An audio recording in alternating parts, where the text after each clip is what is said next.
여러분 반갑습니다. 홍기찬입니다. 아니나 다를까 또 G4 시즌이 여러분들에게 다가왔죠. 그러니까 이번 하반기는 되게 행복한 시즌이에요. 그러니까 삼성전자가 올해 17년 상반기 한 2,700명 정도 대졸 공채를 뽑았는데 그건 예년 대비 뭐 800, 900명 정도 늘어난 숫자예요. 그래서 올해 상반기에 정말 많이 뽑았는데 그래서 저는 하반기 때 안 뽑으면 어떨까 이렇게 걱정이 됐었거든요. 그런데 지금 17년 2분기 삼성전자 실적을 보면 매출이 뭐 60조가 넘고 무슨 뭐 영업이익이 14조 원이 넘어요. 어마어마한 숫자예요. 그래서 지금 뭐 전 세계 미국 IT기를 이끌어 나가는 우리가 뭐 팡이다 뭐 이렇게 얘기를 하는데 페이스북, 아마존, 넷플릭스, 구글 이 4개 회사 대단한 회사들이죠. 이 회사 4개 회사 영업이익을 다 합쳐도 삼성전자를 못 이겨요. 삼성전자 이제 여러분 그런 기업이에요. 그러니까 정말 많이 뽑습니다. 그리고 이번에 또 문재인 정권 출범과 함께 지금 권오현 부회장 말이 뭐 6천에서 7천까지 가겠다. 전자만. 근데 이건 이제 초대졸 고졸도 아마 끼워넣은 숫자고요. 분석된 내용들을 보면 대졸 공채랑 5천 정도 뽑을 것 같아요. 삼성전자가 삼성 말고 삼성전자가 물론 삼성전자가 그룹 전체 채용의 한 70% 80% 정도를 좀 포함하긴 해요. 그런데 되게 많이 뽑는 거니까 CJ그룹이 보통 한 시즌에 500명 정도 뽑는 거예요. 그러니까 물론 이공계가 많이 뽑긴 하는데 예를 들어 문과라고 해도 지금 8대 2란 말이야. 20%를 문과로 뽑아요. 그러니까 이 어마어마한 채용 기회를 버려서는 안 됩니다. 그래서 여러분들이 이번 하반기 정말 내 일생일대의 기회를 잡았다. 삼성전자에 들어갈 수 있는 삼성에 갈 수 있는 최고의 기회를 잡았다. 이렇게 생각하고 도전하셔야 돼요. 그러니까 이번에 보면 올드루키들 회사 생활 좀 하는 친구들도 이번에 삼성 도전한다고 지금 벌써부터 재학생들이 열심히 공부하고 있으니까 여러분들도 근본 방송 보면서 G4 시험을 왜 준비해야 되고 또 유형은 어떻게 나오고 또 나는 어떻게 공부해야 될까 그리고 OT를 통해서 이 근본 동영상에 이 내용들이 되게 많으니까요. 그런 부분들을 차근차근 확인하는 시간이 됐으면 좋겠습니다. 제가 좀 한가할 때는 이게 대학교 가서도 강의를 좀 하는데 확실히 그런 게 있는 것 같아요. 그러니까 공대가 좀 센 학교들이 있잖아. 우리가 흔히 얘기하는 그런 학교들은 도서관에 가보면 여름방학 때 여러분들이 인적성 공부를 하고 있어요. G4 같은 걸. 왜? 걔네들 아는 거야. 선배들이 그거 공부해야 된다. 왜냐면 또 우리 17년 상반기에 또 떨어져 봤거든. 그러니까 공부를 하는데 뭐 예를 들어 뭐 좀 이렇게 학교 레벨이 조금 떨어진 학교 제가 이제 강의 가서 도서관을 돌아다녀 보면 다 토익 공부만 하고 있어. 토익 지금 여러분 하반기 시즌에 별로 써먹을 일 없어요. 그러니까 현실적으로 여러분들이 9월 달에 자소서를 열심히 쓰고 계실 텐데 그걸 쓰는 이유는 뭐야? 인적성 시험장에 올라가기 위함이잖아요. 그러니까 그런 관점에서 반드시 공부를 해야 돼요. 그리고 제가 이따 말씀드리겠지만 인적성 종류들이 많은데 그럼 뭘 공부하지? 그러니까 지금 채용 규모로 봤을 때도 여러분들이 G4 시험장에 갈 수 있는 확률이 높단 말이죠. 그러니까 그런 관점에서 공부를 반드시 해라. 이 시험이 무슨 뭐 고시 공부 아닙니다. 여러분 뭐 5달, 6달 공부하는 시간이 시험이 아니고요. 한 달, 2달 정도 타이트하게 정확하게 공부를 하는 거예요. 그래서 공부를 하기보다는 문제 패턴을 내 눈과 손에 익혀둔다. 그게 중요하니까. 그러니까 저는 안타까울 때가 공학 공부 정말 열심히 하고 학점 관리 열심히 해가지고 어려운 캡스톤 디자인 프로젝트 진행하고 막 특허 등록시키고 랩 생활도 열심히 진행했던 친구들이 이까짓 거 산수 문제 몇 개, 역사 문제 몇 개 틀려가지고 못 가면 안 되잖아. 그 다음에 여러분들 막 대외 활동하고 해외 인턴하고 어학까지 높여놓은 문과 학생들 최고 클래스의 친구들이 삼성전자 영업 마케팅을 다 노리고 있을 텐데 또 여러분들이 거기 가가지고 추리 문제 시각적 사고 막 몇 개 헷갈려서 못 풀면 억울하잖아요. 그죠? 그러니까 짧게라도 여러분들 문제 패턴 익히는 그런 시간이 됐으면 좋겠습니다. 자, 그럼 우선 G4 시험은 여러분들이 공부해야 될 구체적인 이유에 대해서 설명드리죠. 첫 번째는 뭐냐면 대학교 갔던 버릇들을 여러분들이 버려야 돼요. 자, 무슨 소리냐? 우리가 대학에 갈 때는 제일 위에 서울대가 있고 뭐 그다음에 뭐 연대가 있고 고대가 있고 뭐 그래서 여러분 어떤 대학을 가잖아. 그런데 지금은 삼성전자가 올해 하반기 때 5천을 뽑는단 말이에요. 그죠? 그럼 그룹공채 이거보다 더 많이 뽑겠지. 현대자동차가 제가 보기에는 현차 요즘 실적이 좀 안 좋은데 한 3천 정도 뽑을 거예요. 그다음에 CJ가 뭐 500, 600 정도 이렇게 뽑는다고. 그러니까 아래로 내려가면 내려갈수록 여러분들 이 바닥은요. 들어가기가 더 어려워져요. 17년 상반기 제 오프라인 학생 중에 삼성 최종 합격했던 친구들이 한 120명 정도 되는데 걔네들 중에 한 80%는 삼성만 붙은 아이들이에요. 그러니까 대학에 갈 때는 제일 정점에 있는 서울대를 못 간다고 생각을 할 수도 있겠지만 여기는 제일 정점에 있는 삼성을 가야 된다고. 왜? 많이 뽑으니까. 어차피 숫자 싸움이거든요. 그러니까 그런 차원에서 준비를 해야 된다. 그 부분을 좀 이해하고요. 또 특히나 삼성도 지방대 할당제도 35% 하고 열린 채용 같은 것도 진행하니까 여러분들 열심히 하셔야 돼요. 작년에 삼성전자 CIM 영업 마케팅 들어간 제 여자 상경계 학생인데요. 이 친구도 저기 샘표는 인적성 가서 안 됐고 BJF 리테일하고 GS 리테일도 면접장 가서 안 됐단 말이야. 그러니까 저 넓은 문을 버리지 말아라. 그 부분을 좀 여러분한테 설명드리고요. 두 번째로 여러분들이 GSA 공부를 해야 될 이유는 이 GSA 시험이 범주가 정말로 넓어요. 그러니까 언어도 나오고 수리도 나오는데 여기 기본적으로 모든 기업 적성에 나오는 방정식도 나오고 자료 해석도 나오고 또 추리 같은 경우도 3단 논법, 그 다음에 뭐 문짝 추리, 그 다음에 뭐 도형 추리, 그리고 제일 중요한 논리 게임, 여러 가지 영역들이 나와요. 그 다음에 또 시각적 사고 같은 경우도 지금 뭐 전개도 문제, 블럭 문제, 펀치 문제, 자르기 문제, 아주 일반적으로 많이 나오는 유형들을 다 담고 있고 또 다른 기업들 대비 상식도 이제 많이 나오고 있기 때문에 경제, 경영, 과학, IT, 또 역사 같은 경우에는 뭐 GS나 CJ 다른 기업들도 나오거든. 그런 부분들을, 그러니까 가장 난이도는 극강은 아니에요. 그러니까 실제로 뭐 LG라든가 두산 포스코 이쪽이 더 어려워요. 한 중상 정도의 난이도를 지금 유지하고 있죠. 그리고 출제 범주는 제일 넓어. 그러니까 내가 시험장에 갈 수 있는 확률도 제일 높고 덧대어서 이제 범주도 넓으니까 전체적인 나의 적성 경쟁력을 높일 수 있는 좋은 프로세스가 되는 거죠. 더군다나 이제 하반기 때는 아직 정확하게 발표는 안 났는데 원래는 이제 여러분들이 한 가지 계열사를 선택을 했는데 이제는 계열사들마다 독자 채용이 이루어져요. 그런데 지사 시험은 이미 본다고 발표가 났으니까 여러분도 공부는 당연히 하는 거고 지사 시험을 여러 번 볼 것 같진 않아요. 여러 번 볼 것 같진 하지만 여러분들 한 가지 기업을 선택해서 보니까 어찌 보면 서류가 좀 합격할 수 있는 확률도 예전보다는 더 올라가지 않을까. 반도체 설비 투자가 많기 때문에 또 하반기 뭐 바이오, 삼성, 메디슨이나 세메스 뭐 이런 그 그룹 전체 공채 이후 또 소소하게 이루어지고 있는 삼성 계열사 채용도 있거든요. 그때도 저 지사 시험을 보니까 전체적으로 범주를 넓힐 수 있는 좋은 기회로 여러분들 생각을 해야 되겠죠.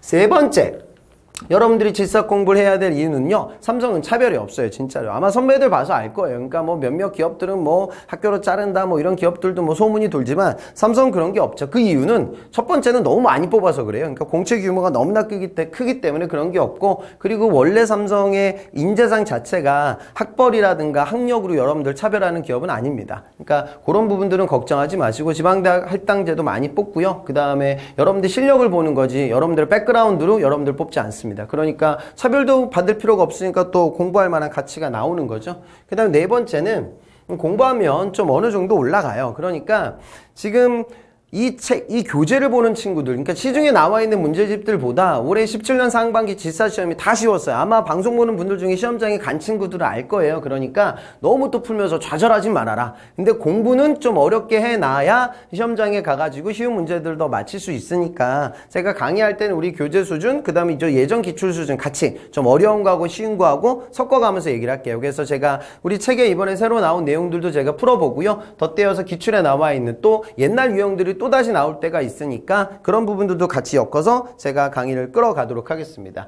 여러분들 이 네 가지 이유 때문에 이제 여러분들이 질사 공부를 하는 거고요.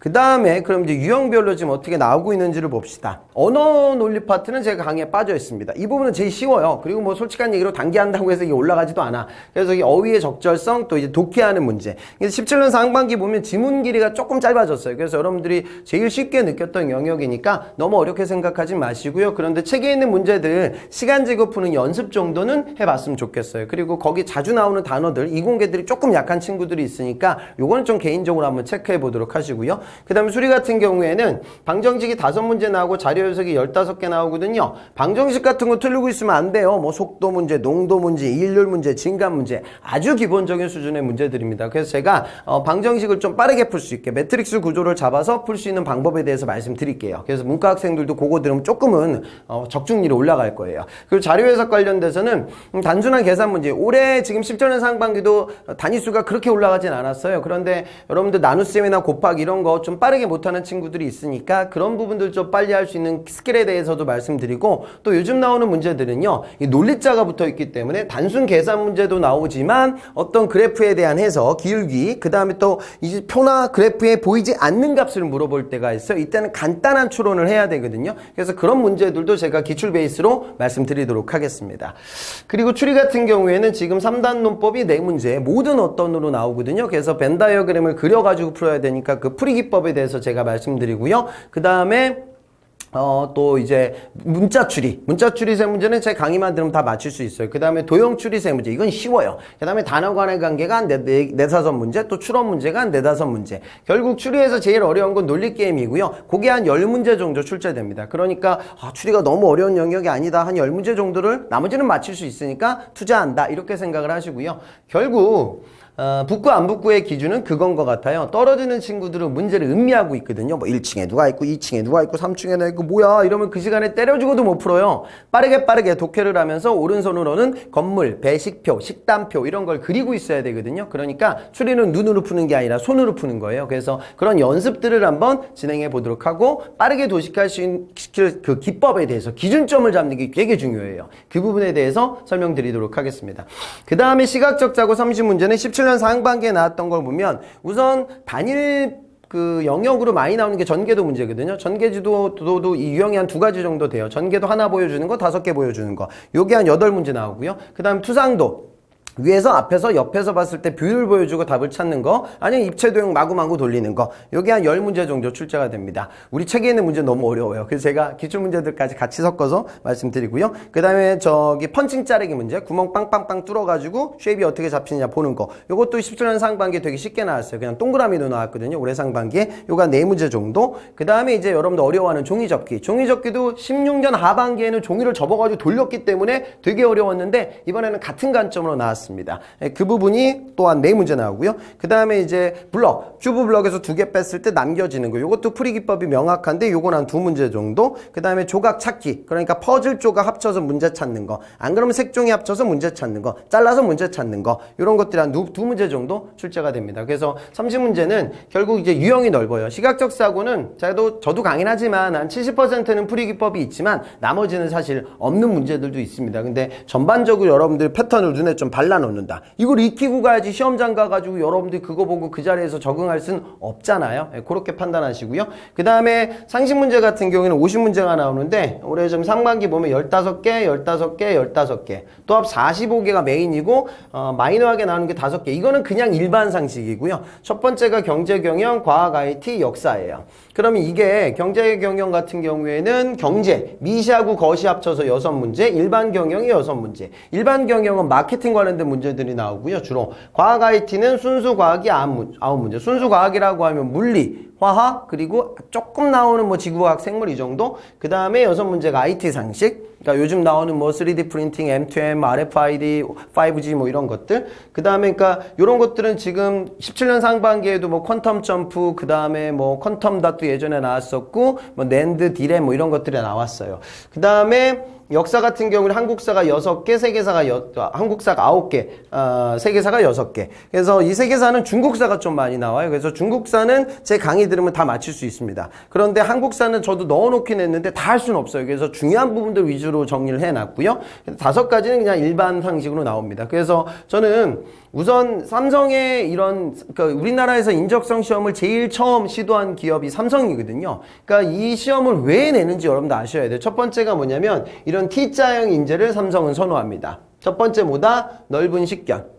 그러니까 이런 거예요. 여러분들이 만약에 DS 사업부에서 만약에 메모리 영업을 한다. 그럼 여러분들의 클라이언트는 어디야? 뭐 하웨이, 애플 뭐 이런 데들이거든. 그러면은 나는 물론 영업을 하는 거니까 반도체 칩 공급을 해야 되니까 영업 전략이라든가 무역이라든가 원가라든가 이런 좀 상경계다운 지식도 필요하지만 팔아야 될 제품 자체가 굉장히 고등화된 기술 제품이잖아요. 그러니까 문과 학생들도 이런 걸 좀 알아야 되는 거야. 그지? 그러니까 여러분들 생명이나 화재에서 보험 상품을 판다. 이런 친구들도 최근 나오고 있는 비대면 채널에 핀테크 이슈라든가 모바일 뱅킹 뭐 이런 것도 알아야 되고 그 다음에 또 아주 또 금융상품 자체가 전문적이잖아요. 그러니까 문과 학생들도 좀 IT에 대한 산업 트렌드에 대한 지식을 갖고 있어야 되는 거예요. 그 다음에 만약에 여러분들이 삼성전자 DS 부분에서 설비직이다, F직이다. 그럼 여러분들하고 같이 일하는 사람들은 ASML, AMKL, 램 리서치 뭐 이런 데 나오는 외국계 장비업체들 엔지니어들, 필드 어플리케이션 엔지니어들, CS 엔지니어들과 일을 해야 되니까 물론 기술적인 것도 중요하지만 경우에 따라서 가서는 좀 편안하게 커뮤니케이션 할 수 있는 그런 인문학적인 소양도 필요하잖아요. 그러니까 삼성은 여러분들한테 다른 기업들과는 다르게 이공계들한테도 미시거제, 미시거시 일반 경영을 물어보는 거고, 문과들한테도 과학 IT 상식을 물어보는 거고, 그다음에 역사 관련된 부분들도 모든 친구들에게 물어보죠.